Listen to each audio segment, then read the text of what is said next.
আমরা তেজগাঁ থানা ৬টি তেজগাঁ বিভাগের ৬টি থানাতে আমরা এই অভিযানটি পরিচালনা করে আসছি।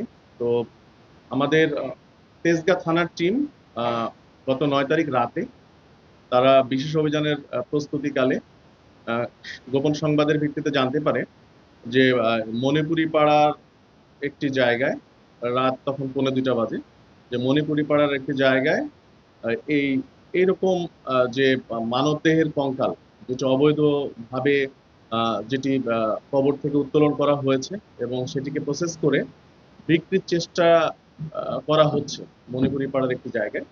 এটি জানা মাত্রই আমার তেজগাঁর ওসি আমার সঙ্গে এটি নিয়ে আলোচনা করে। তো তৎপরবর্তীতে আমি একটি চৌকস টিম সেখানে পাঠাই।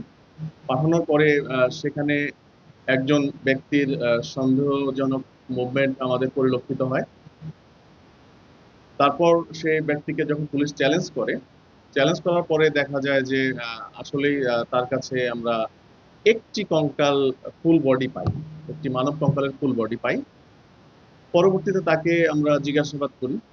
পুলিশ আটক করার পর জিজ্ঞাসাবাদ শুরু করি। জিজ্ঞাসাবাদ করলে তিনি প্রাথমিকভাবে আমাদেরকে বলেন যে হ্যাঁ, উনি এই সিন্ডিকেটের সঙ্গে আছেন এবং আরো তার সঙ্গে অনেকে রয়েছে।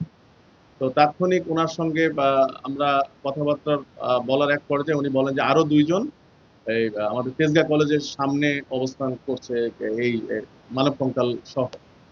তো আমরা আরেকটি টিমকে ওখানে পাঠাই। তাৎক্ষণিক গিয়ে ওখানে আরো ২ জনকে আমরা পাই। তো প্রথম ব্যক্তি যাকে পেলাম তার নাম কাজী জহুরুল ইসলাম ওরফে সৌমিক।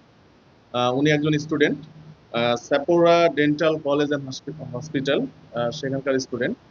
আর এরপরে যে ২ জনকে পাই ওনারা স্টুডেন্ট না। ওনার একজনের নাম আবুল কালাম আজাদ, বয়স ৩৯, আরেকজনের নাম হচ্ছে আসাদুল মুন্সি, ওনার বয়স হচ্ছে ৩২। তো এই ২ জনকে তেজগাঁ কলেজের সামনে যখন পেলাম তাদের কাছেও আমরা ২টি কঙ্কাল পেলাম। এই ৩ জনকে আমরা নিয়ে এসে থানায় জিজ্ঞাসাবাদ শুরু করি।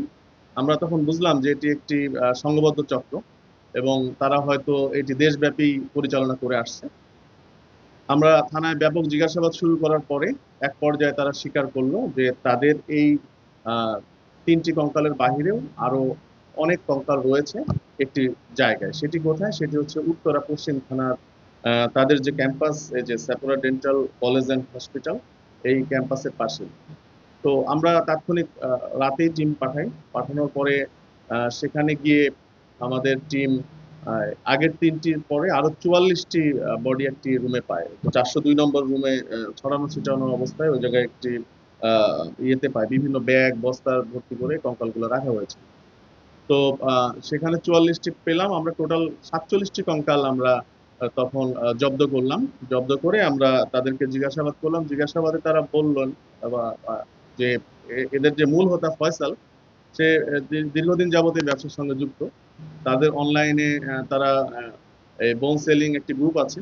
এই গ্রুপে তার ৭০০ জন কর্মী তারা কাজ করে এবং গ্রুপ মেম্বার ২০,০০০-এর